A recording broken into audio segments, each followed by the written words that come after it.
চলো আজ সকালে স্নান সেরেই শুরু করলাম আমার ছোট্ট মিনি ব্লগটা।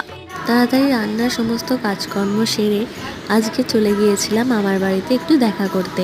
সেখানে মামাদের অনেক লঙ্কা হয়েছিল, মা চুপি চুপি দুটো লঙ্কা এখান থেকে তুলে নিয়েছিল।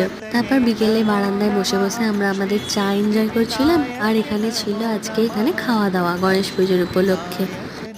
অনেক দিন আগেই তোমাদের সঙ্গে শেয়ার করেছিলাম আমার ননদের বিয়ের, তো সেই অ্যালবাম আজ হাতে।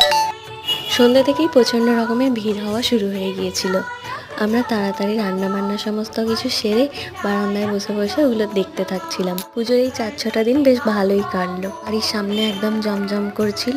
তারপর ওখান থেকে আমাদের জন্য কিছু খাবার ওরা পাঠিয়েছিল। তো এই ছিল একটা আমাদের ছোট্ট ব্লগ। ভালো লাগলে অবশ্যই চ্যানেলটিকে লাইক, কমেন্ট, শেয়ার, সাবস্ক্রাইব করবেন। টাটা।